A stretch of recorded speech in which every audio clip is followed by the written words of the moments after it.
Hare Hare Hare Krishna, Hare Krishna, Krishna, Krishna Krishna, Hare Hare Hare, Hare Hare Rama, Rama, Hare Rama, Rama Rama Rama, Rama, Hare Krishna, Hare Krishna, Krishna Krishna, Hare Hare, Hare Rama, Hare Rama, Rama Rama, Hare Hare.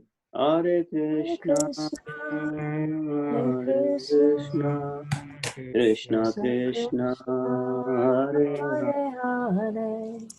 Hare Hare Rama, Rama, Hare Rama, Rama Rama Rama, Hare Jaya Radha Madhava Kunja Bihari Jaya Radha Madhava, Kunja Bihari.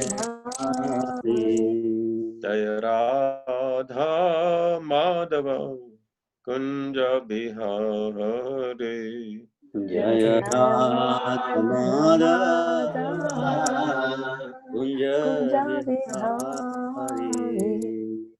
Gopi Jana Vallabha Girivardhari Gopi Jana Vallabha,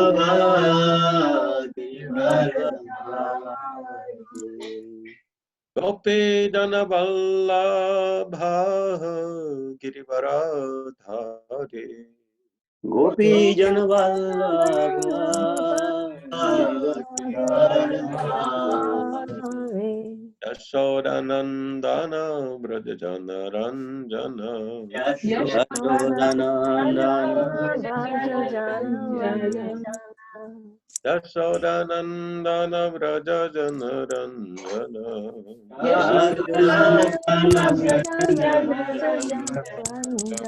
Yamuna Tira Vanachari Yamuna Tira, Yamuna Tira Vanachari Yamuna Tira, Jaya Radha Madhava Kunja Bihari Jaya Radha Kunja Bihari. Jaya Radha Madhava Kunja Bihari Jaya Radha Madhava Kunja Bihari. Jaya Radha Gokulananda Radha Gokulananda Radhe Jaya Radha Kulananda Radha. Jaya Radha Landanesha Radha Landanesha Radhe Jaya Radha Landanishwar Radha Landanishwar Radha. Jaya Prabhupada Jaya Prabhupada Prabhupada Prabhupada Jaya Prabhupada Prabhupada Prabhupada Srila Prabhupada. Hari Bo Hari Bo Hari Bo Nitai Gaura Hari Bo Hari Gora Hari Bol Hari Bol Hari Bol Nitai Gora Hari Nitai Gaur Premanande Hari Hari Bol Hari Nam Sankirtan Yagi Ki Jai Jai Srila Prabhupada Ki Jai Samaveta Bhakta Vrinda Ki Jai Jai. Oh, glories to the assembled devotees. Hare Krishna. Oh, glories to Shri Guru and Shri Gauranga.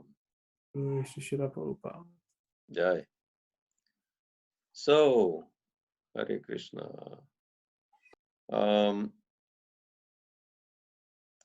yesterday you only read the chapter, or you also discussed it? We just read it, Maharaj. Just read it. Yeah. Okay. Any realizations from yesterday, from the reading?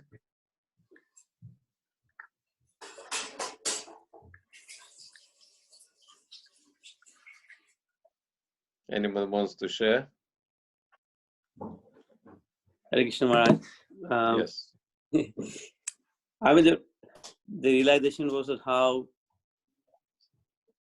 systematically Krishna actually taught everything to be done.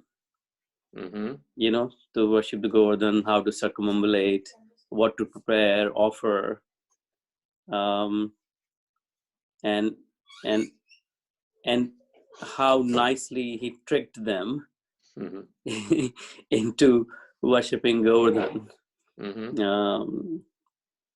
And the thing which stood out for me personally was that when he himself, you know, takes the huge form and, you know, has all the prasad, Mm-hmm. which is, you know, it brings alive that whatever we offer, he actually takes it, Mm-hmm. you know, because he took all of that, you know, which is offered by so many Brajvasis.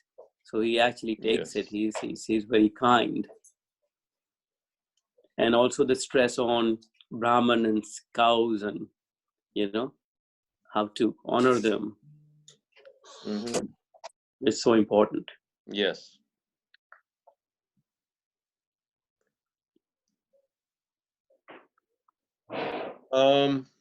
Actually, I was thinking that it's quite amazing that why, you know, Krishna is preaching all this karma mimamsa and materialistic Sankhya philosophy, which Brajabasis are not interested in, but they want to do what Krishna wants, right?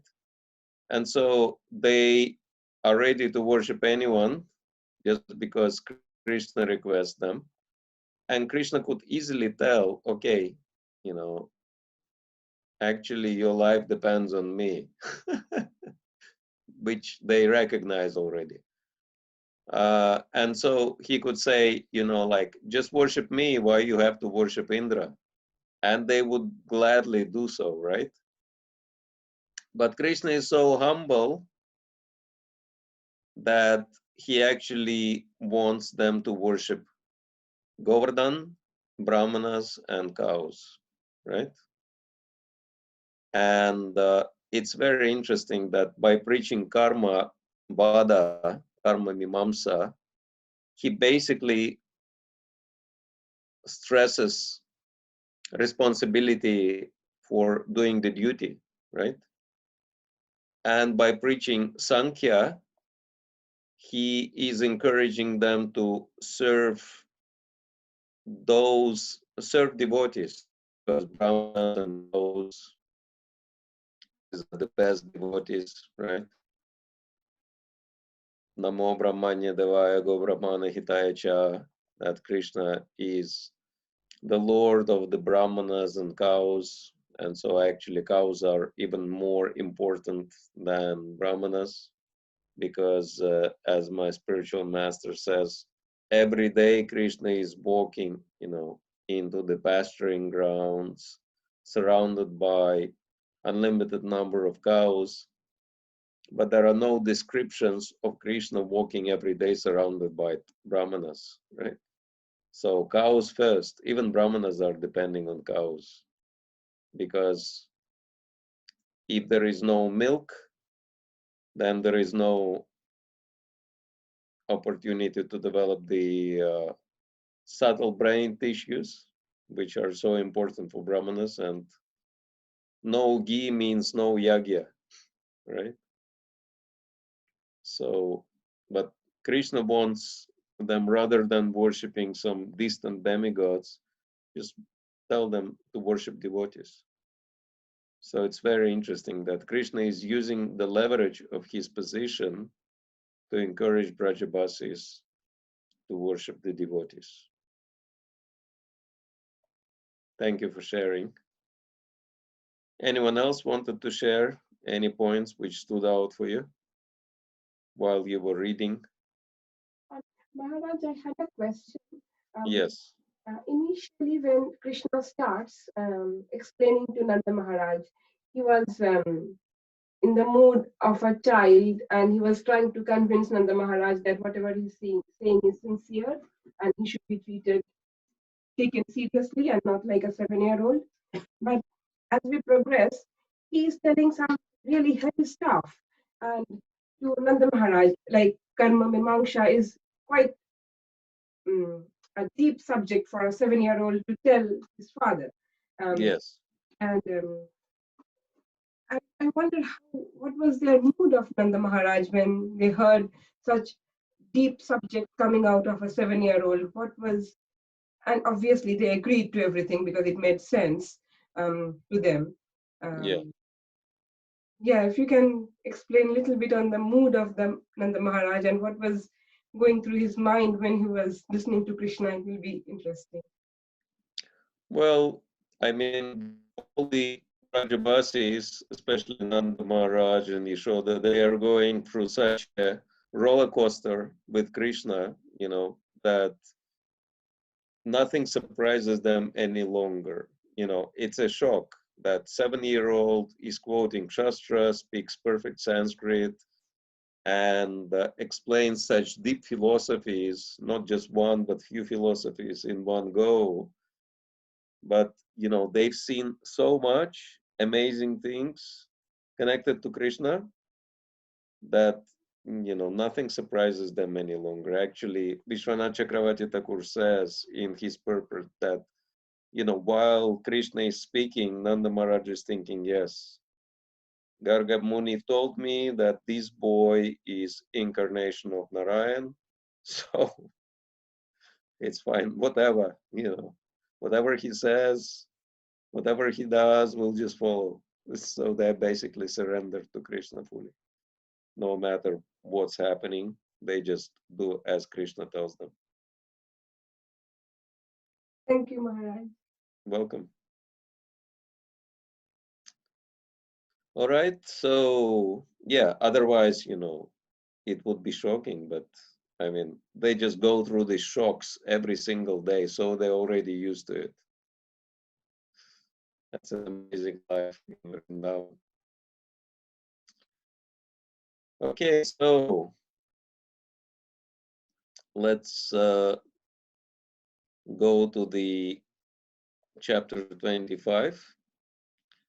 And again, let's see who wants to volunteer to read different parts. We have one task to read the introduction, the short description of the chapter, which is very short, 4 paragraphs only. So someone can volunteer for that. And then we need volunteer for reading Sanskrit, I guess, unless somebody else wants to volunteer. I can see Utkarshani is here. So, and then read translations and I'll read translation. sorry? I'll read translation. Okay, all right, thank you. Who was that? Darish from Saffron. Can't hear you properly, but okay. So, anyone to read introduction?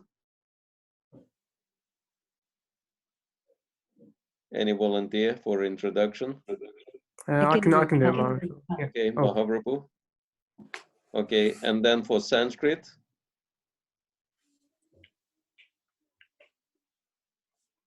We have already volunteered for Sanskrit. Then translations?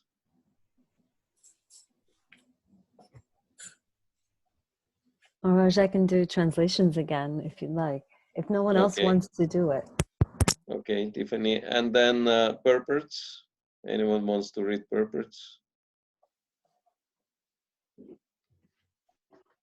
I will read the purports. All right. Okay. Thank you. So everyone can see the text on your screen. Chapter 25. Lord Krishna lifts Govardhan Hill.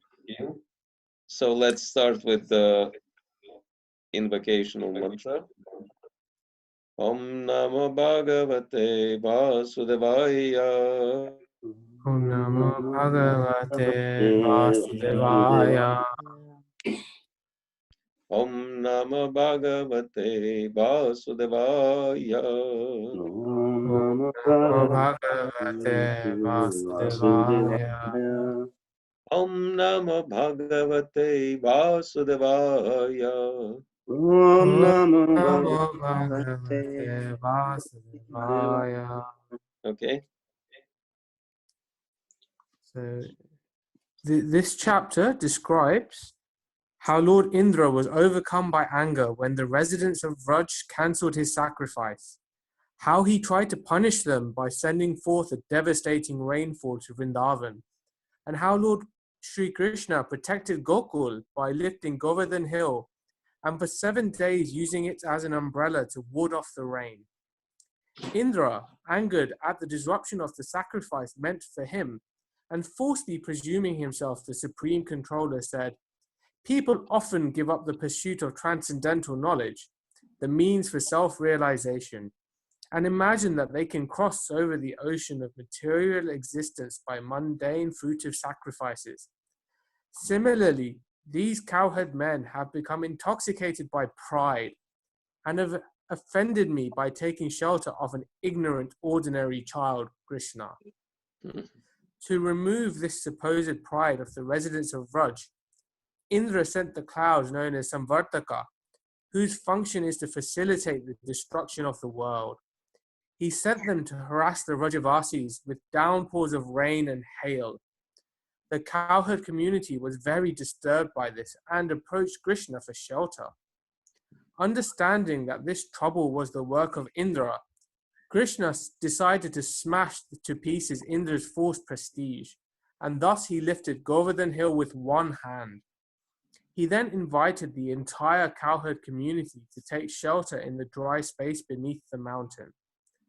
For 7 successive days, he held up the hill until Indra finally understood Krishna's mystic power and ordered the clouds to withdraw. When the cowherd villagers emerged from beneath the mountain, Krishna put Govardhan Hill back in its proper place. Sorry. Skipped along. Yeah. Where is it? The cowards. In its proper place. The cowherds were in ecstasy, showing loving symptoms such as flowing tears and bodily hair standing on end. They embraced Krishna and offered him benedictions according to their respective positions, while the demigods in heaven rained down flowers and sang the Lord's praises. Yeah, thank you.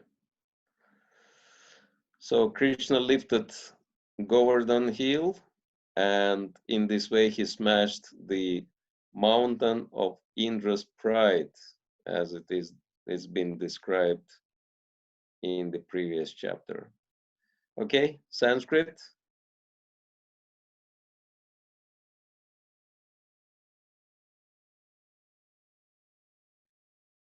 We had volunteer to chant Sanskrit. What happened? Darshini, are you there? I think she's on mute. Yeah, I'm there. I can read it. I thought somebody else volunteered for, so I was waiting. No, it's for you. It's for you.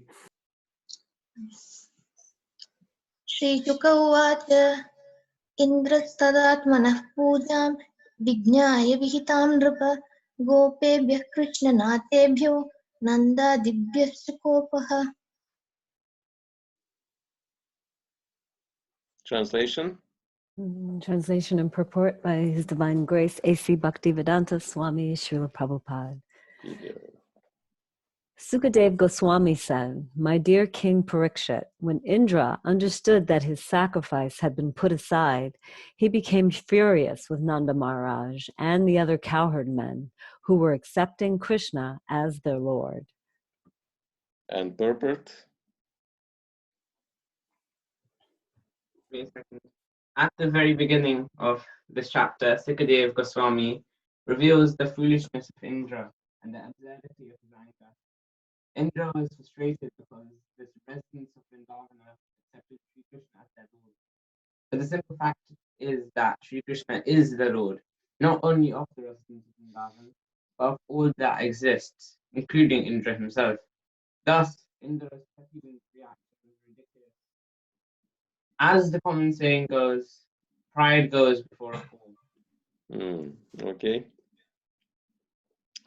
So this is very useful chapter for us because this is pride which devotees can become victims of, because Indra is the devotee, but then because he has too much power, he has tendency to forget himself. Okay, next text. Ganam samvartakam nama meghanam shantakarinam indra prachodayat kruddho vakyam chahe shamanyuta.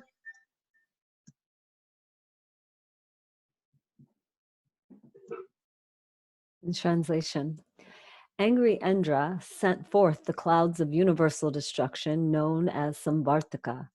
Imagining himself the supreme controller, he spoke as follows. The word Ishamani here is very significant. Indra arrogantly considered himself to be the Lord, and thus he exhibited the typical attitude of a conditioned soul. Many thinkers in the 20th century have noted Can't hear you. characteristic of our culture. Indeed, writers have even coined the phrase the me generation. Everyone in this world is more or less guilty of the syndrome called Ishamana, or proudly considering oneself the Lord. Okay. So it's very interesting what Vishwanath Chakravarti Thakur explains. This verse describes Indra's anger.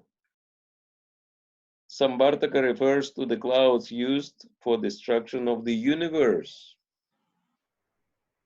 Cha indicates that the 7 winds of destruction, such as Avaha and Pravaha, were also sent. Due to excessive pride, Indra arrogantly considered himself to be the supreme controller. Ishamani. So, this is where the pride is coming from. I'm thinking I'm God.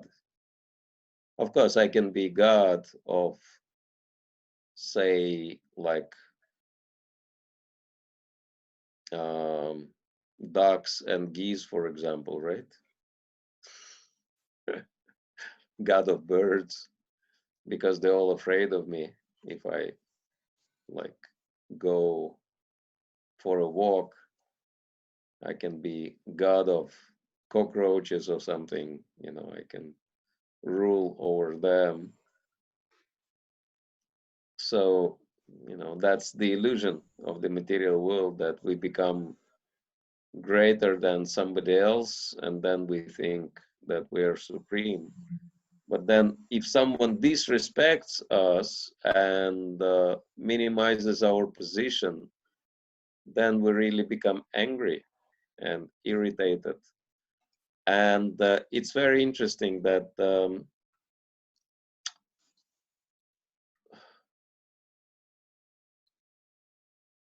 male brain functioning and female brain functioning, that the researchers have concluded that the 2 hemispheres of the brain, normally females have both hemispheres functioning at the same time, and one hemisphere is in charge of emotions and the other one is in charge of logic. And so even though in females emotional hemisphere is stronger, but still, they can control they can be aware of their emotions, because logical and reasoning is also functioning, but male brain is functioning only half at the time. And mostly it is logical and reasoning, half of the brain functioning, but emotional is not switched off. But if emotional side kicks in, then men stop thinking logically and reasonably altogether. So that's why we can see that if man becomes angry or lusty or greedy, he really loses it because he becomes completely uncontrolled. And so we can see Indra's example that he really lost it. You know, Samvartaka is the cloud which is meant for universal destruction. Can you imagine the scale? To, you know, flood the entire universe, all the planets. And then he's sending that cloud to flood Vrindavan. And what is Vrindavan? It's a tiny little village. Not just Vrindavan, but Gokula, right? So it's a tiny little place. And so it shows that in his anger, he just doesn't, you know, loses common sense, you know, like, why do you need the cloud of universal destruction to destroy one tiny little village on one tiny planet? It's like trying to kill an ant with nuclear blast, for example, right? So completely doesn't make sense. But because Indra is so angry, he sends Samvartaka to do that. So very interesting. Anyway, we continue. We'll see what happened next. Text 3. Aho Srimad Mahatmyam Gopanam Kananaukasam Krishnam Martyam Upasute Chakrudeva Helanam.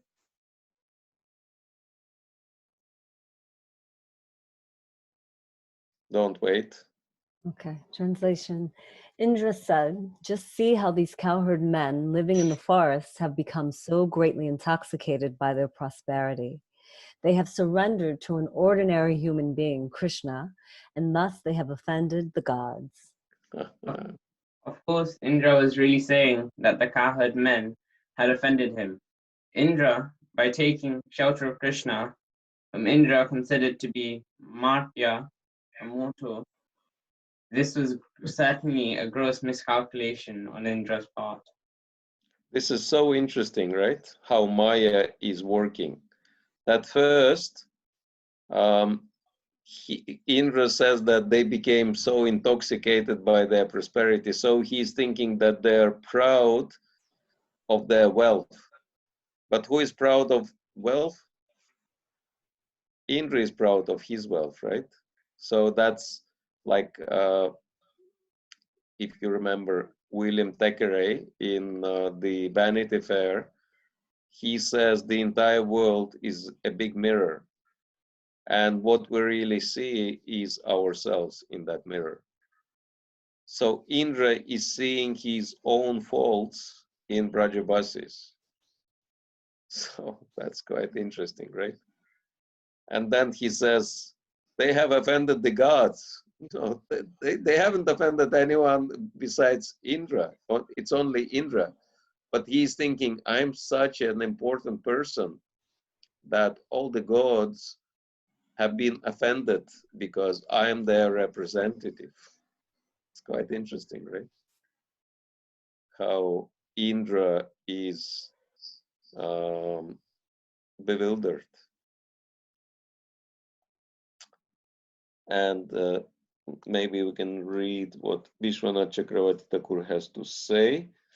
He says, Indra said, I am astonished to see the amount of wealth and bliss of these coward men. Inspired by Goddess Saraswati, you can understand he's really saying that the coward men had offended him by taking shelter of Krishna, whom Indra considered to be Martya, a mortal. Krishna is called Martyam because he appears to give auspiciousness to the ignorant souls of the material world. So, yeah, Krishna is playing the role of ordinary mortal because he wants to benefit those who live in this world. So, text number 4.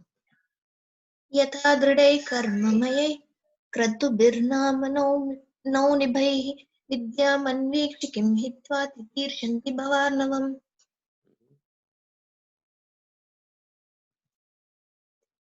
Their taking shelter of Krishna is just like the foolish attempt of men who abandon transcendental knowledge of the self and instead try to cross over the great ocean.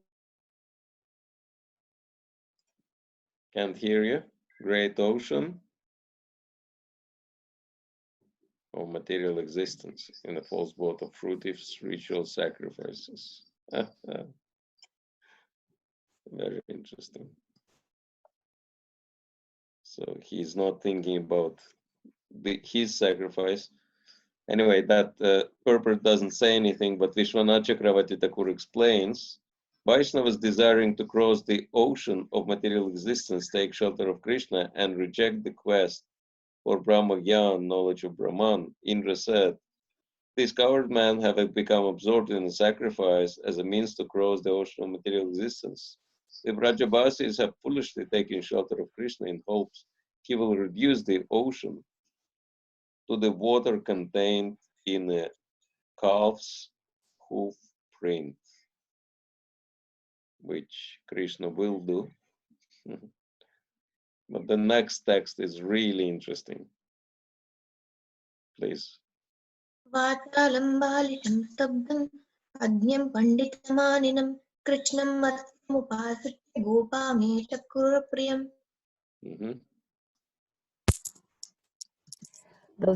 These cowherd men have acted inimically toward me by taking shelter of this ordinary human being, Krishna, who thinks himself very wise, but who is simply a foolish, arrogant, over-talkative child. According to Srila Sridhara Swami, through the insults of Indra, Goddess Saraswati is actually praising Krishna. The Acharya explains, Vachalam means one who can speak according to Vedic authority. Balisam means free from pretension, just like a child. Stabdham means that he bows down to no one, because there is no one for him to offer homage to. Ajnanam means that there is nothing more for him to know, because he is omniscient. Pandita Maninam means that he is highly honored by the knowers of the absolute truth. And Krishna means he is the absolute truth. His transcendental form is full of eternity and ecstasy. Martyam means that although he is the absolute truth, he nevertheless appears in the world as a human being out of affection for his devotees. Indra wanted to rebuke Krishna as Vashalam because the Lord had presented many audacious arguments in the line of Karma Mimamsa and Sankhya philosophy, even though he did not accept these arguments. Thus, Indra called the Lord Balisa, foolish. Indra called him Stabdha because he had spoken boldly in the presence of his own father. Thus, although Indra attempted to criticize Sri Krishna, a Lord's transcendental character is in fact impeccable. And this chapter will demonstrate how Indra came to realize the position of the Lord. Very interesting. So he's trying to criticize Krishna. He says he's Vachalam. He's talking too much. But yeah, Krishna is always talking, right? He talks the whole Bhagavad Gita because he has so much to say, full Vedic knowledge. So he's giving so many instructions, and these are Vedic instructions. So Balisham, his child, yeah, this is amazing how the child can be so knowledgeable. And stop them means arrogant, but also another translation is stubborn, right? So Krishna is, yeah, stubborn. If he has his opinion, he never changes that opinion, right? So yeah, he's even if we think Krishna is proud, actually Krishna has really a lot to be proud of, right? But actually he's not proud. He is very humble. Actually, it's quite amazing how the Supreme Lord is humble. That if you read chapter 15 of Bhagavad Gita, he's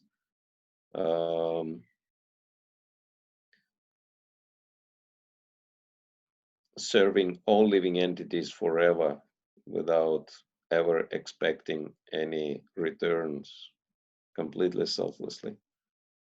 So he's the best servant of all, because look at this world. He provided all of us who don't even want to know him with everything we can ever imagine, we can ever desire, right? He gave us more than we need. And agyam, foolish. Agya means one who doesn't know, because gya is knowledge, so agya, one who doesn't know. Yeah, but Krishna doesn't need to know, because he already, he is the source of knowledge. So from whom he should learn. And Pandita Manina, thinking himself wise, of course, because he is wise and he is accepted as wisdom, source of wisdom, by all the Pandits, all the learned men. And Martya, human being, yeah, he's playing the role of human being. And then Upashritya Gopa, that these cowards, they took shelter of him, and then they stopped taking shelter of me. So he's very jealous. Why why they take shelter of this boy?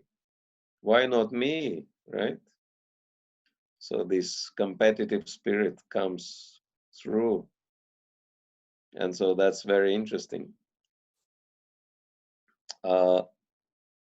Indra is facing real God, and then he becomes so jealous of him, right?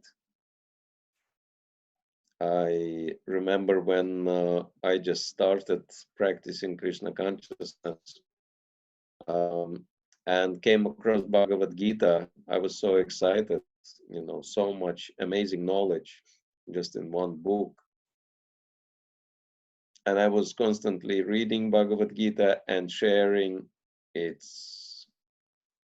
sharing whatever I've read with my friends and acquaintances. And one boy in our circle, we were really young. I mean, I was perhaps 18, and that boy was maybe 20, something like that. But he was son of some kind of minister. His father had like very high position, and he invited us to his house, and he was giving very expensive gifts to everybody, and he was talking and behaving in very aristocratic way, and like he was actually quite learned. He knew a lot of philosophies, he read a lot of books, and I was thinking he would be a good man to discuss Bhagavad Gita with. And then I showed him Bhagavad Gita, and he said, "What is this book?" And I was surprised that you never heard of Bhagavad Gita. This is the most famous book on spiritual philosophy from India, ancient scripture. And he was a little embarrassed. He said, yeah, I have to admit that I never even saw Bhagavad Gita. I never even heard of Bhagavad Gita. And with great respect, he took the book and he opened it somewhere in the middle. I suppose he landed around chapters 9 or 10, wherein Krishna speaks about himself a lot, right? And then speaks about his opulences and manifestations in this world. And I could see how the expression of his face started changing from respect to confusion, irritation, agitation, and finally anger. He was really shaking, and his face turned red, and he looked at me and he said, "Who is this Krishna anyway?" I said, "Well, Krishna is the Supreme Lord." And then he shouted, he said, "If Krishna is really God, as you are saying," and then he added few swear words, which was like total shock for all of us. We could never expect him swear like this and shout and really lose his cool. And he like pushed the book back into my hands. He said, if he's real God, he should be a little bit more humble and not to speak about himself in such an arrogant way. And we couldn't believe it. It looked like he became possessed by some demon or something, by some ghost. Total transformation from angel into devil in no time, right? He behaved like Vishnudut, but then he turned into Yamadut kind of character.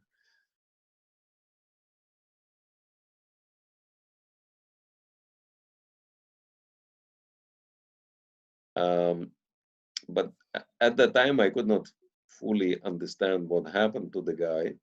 But then I realized, he was thinking he was God and he has no competition. But then suddenly he came across real God. And then he became so envious of him. Why he's speaking about himself in such an arrogant way. So, little bit similar to what happened to Indra here, which is very interesting. So let's read on. Next, text 6.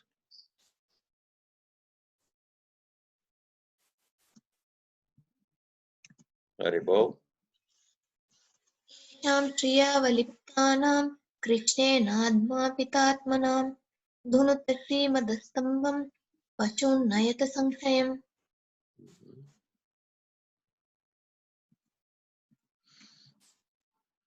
To the clouds of destruction, King Indra said, "The prosperity of these people has made them mad with pride, and their arrogance is backed up by Krishna.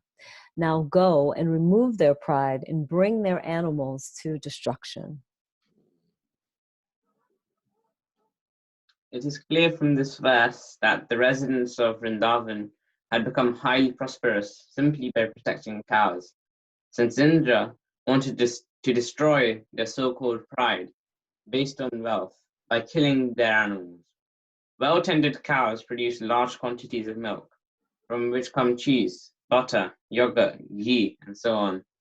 These foods are delicious by themselves and also enhance other foods, such as fruits, vegetables, and grains. Bread and vegetables are delicious with butter, and fruit is especially appetizing when mixed with cream or yogurt. Dairy products are always desirable in civilized society, and the surplus can be traded for many valuable commodities. Thus, simply by a Vedic dairy enterprise, the residents of Vrindavan were wealthy, healthy, and happy, even in the material sense. And most of all, they were eternal associates of the Supreme Lord Krishna. It's very interesting. that cows, they become the source of prosperity. For curiosity's sake, actually, not just for curiosity's sake, but we were discussing with number of leaders that it's gonna be a serious recession after the pandemic, right? All over the world, and all the government leaders will be concerned about how to revive the economy. And then we were thinking, what should be our input? How can we work with them? How can we help in this situation? And then I've looked at the economy, and I've looked at the countries with strongest economies on the planet. And it's very interesting that the first 4 countries on the planet with best economy are Switzerland and New Zealand. And actually, I think New Zealand came first. And you know what's New Zealand's source of wealth? Anyone knows? Dairy. Dairy, yes, cows. They have tons of cows. And there is one like major company in New Zealand, which is, you know, exporting tons and tons of dairy products, especially butter and all these things. And, you know, they get so much money. The whole country is flourishing just because of the cows. And Switzerland, I mean, those of you who had experience of going through Zurich airport, the very first thing you know, take the shuttle train to go from one terminal and the other. And, you know, like there are like sounds of cows mooing, because Swiss people, they really love cows. And they have even like annual festival for the cows. They decorate their cows very nicely, and they parade them, they walk them, and of course they are very famous for their cheese, etc., etc. So yeah, and it's really prosperous country.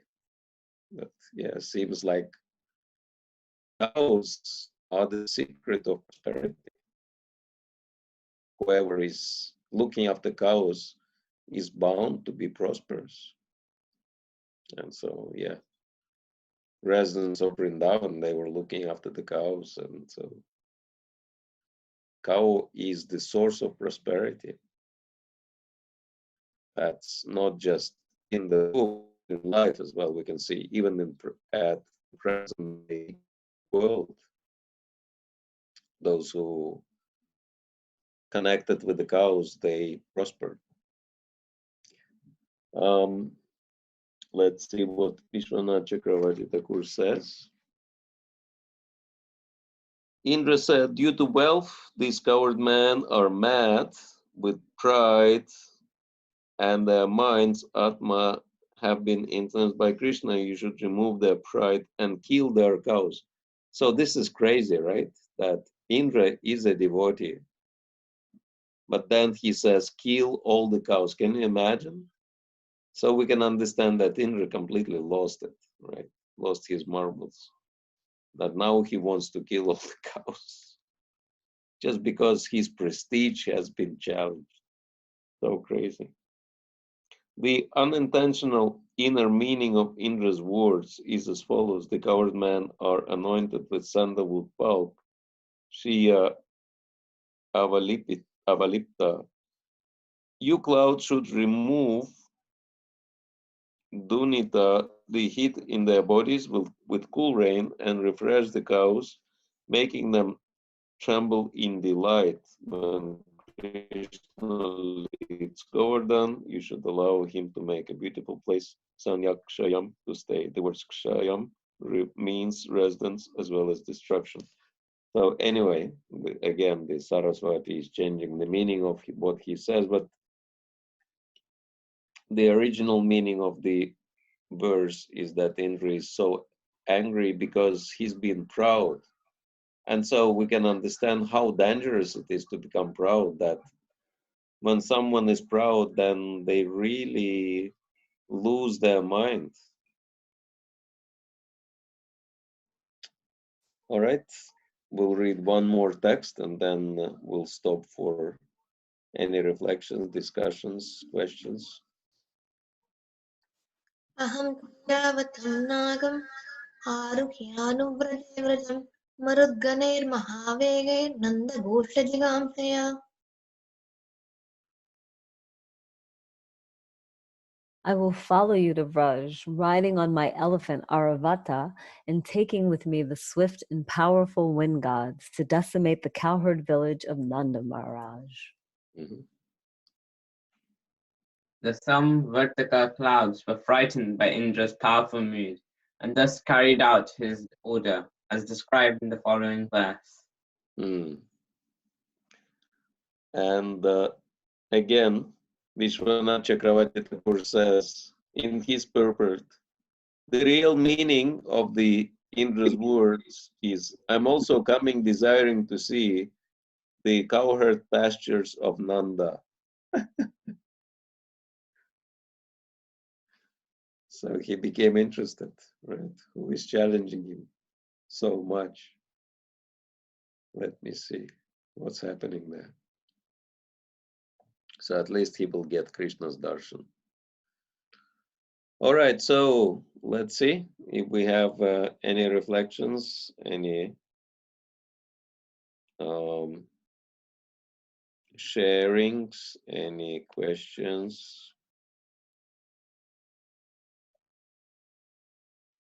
anything at all. Hare Krishna Maharaj. Hare I have a question. So Indra, in one sense, is actually obviously like quite elevated to be in that position of Yeah. king of the demigods. Yes. And in one sense, I guess he also has that, I don't know, absolute power over at least his, I don't know, his kingdom of or over the demigods. How in that situation can you really control that pride? How you can be called? How can you control how can you control your pride in that situation where you have, like, in one sense, absolute authority over your own dominion? Yeah.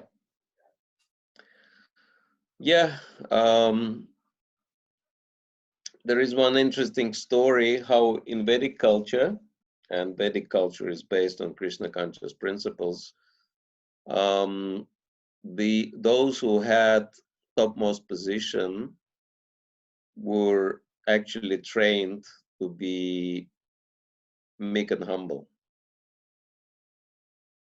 That there was one king, and his name was Vishwajit. Vishwajit means the conqueror of the whole world. And in his kingdom, in his capital, there lived one great devotee of Lord Ramachandra, and his name was Ramdas. And that Ramdas, he was just going from one house to the other, and he was chanting the holy names of Lord Ram, and some people were giving him whatever donation, and but actually his purpose was not just collecting donations, but he wanted to give people the holy name, which is, according to our acharyas, is the greatest gift one can ever give. And you know, he lived very, very simple life. He lived under the tree, stayed at night under the tree, and during the day, he was going around doing Harinam. And he was treated as a real saint by everyone, including the king. And one day, the king Vishwajit, he came to Ramdas and he said, "Can I become your disciple?" And Ramdas said, "Okay, no problem." So he gave initiation to the king. And so king became initiated. And then Ramdas continued his program, going around houses and chanting the names of Lord Ram and collecting some donations. And king noticed that he goes to every house, but he never goes to the palace. And king went out of the palace and he said, "Guru Maharaj, you know, I'm your disciple and I would also like to give you something. Why don't you come to my palace?" And Ramdas said, "Okay, if you want me to come to your palace, I will do so." So he came to the palace and king said, "Okay, what can I give you?"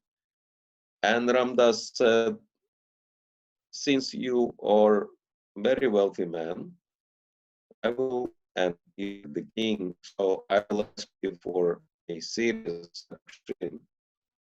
I will ask your kingdom." And Vishwajit said, "Okay, no problem. I'll give you my kingdom." And so Ramdas, you know, sat on the throne and he said, "Oh, it's so nice. I'm the king now.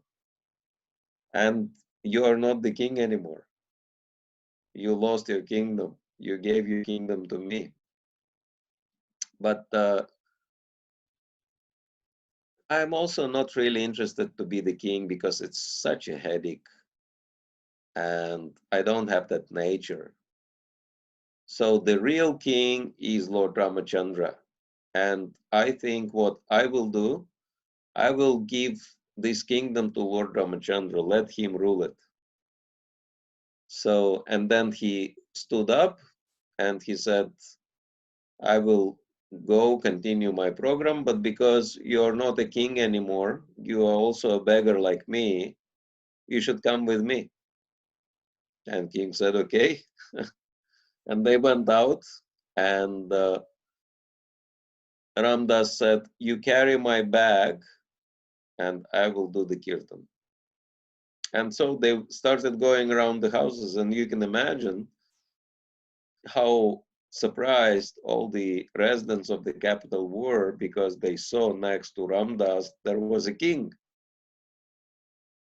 acting as his menial servant. And they went around and were going like that till evening time. And then in the evening, they sat under the tree, tired but quite satisfied. At least Ramdas was satisfied. Vishwajit was a little worried what's going on here. And Ramdas said, "Yeah, it was we had a very nice day, a lot of chanting, a lot of preaching. And I'm also thinking that, you know, normally, even though Lord Ramachandra is the perfect ruler, but he has his subordinate kings who are ruling certain territories on his behalf. And they've actually done quite a good job with it, being the king. So what I'm thinking, I will ask Lord Ramachandra to make you his representative king so you can have your kingdom back. But remember, it's not yours. It's actually Lord Ramachandra's kingdom, and you are only his servant." So he allowed king to go back to his position, but in a completely different mindset. So that was apparently the way how the people in great positions were trained up not to become too proud and too possessive of whatever they had. Is that helping? Yes, thank you, Maharaj. It's very nice, nice to hear. Thank you. Thank you. Anyone else wanted to either share or ask? Hare Krishna Maharaj. Hare Krishna Bridge. Yes. It's actually all the verses, how reflective of what Indra was feeling because of being so proud, and he was actually blaming it on, Vachalam, Balisham, Krishna, everything. So what is inside you actually comes out, which is what it shows. My question was, because all the anarthas, lust, anger, greed, envy, pride is perhaps something that we don't realize. It's a silent attacker that when pride goes in, we don't even know. Other anarthas possibly they're more in the face, so to speak. How do we recognize that? Because it's a very silent attacker, right? Because you don't even know when it actually gets into your head. Yeah. Well, I think one clear sign of pride, as we can see from examples from scriptures like Bhagavatam, Mahabharata, etc., is entitlement. When I'm thinking I'm entitled for something. So yeah, that was the Indra's position, right? He was thinking, I'm entitled to enjoy this yagya, and suddenly he lost it. And so yeah, basically speaking, when things go wrong, when whatever we're entitled to in our lives, we lose it somehow, then we can actually see whether we are proud or not, how, great is the mountain of our pride. That's seemed to be the issue. I don't know if this is answering the question. No, thank you, Maharaj. It does, because I think it's the test is how we react to when we don't get what we think we should. Yeah. Okay, and that's a symptom of pride. So that's the time we should know that it's pride which is doing that. So it helps you.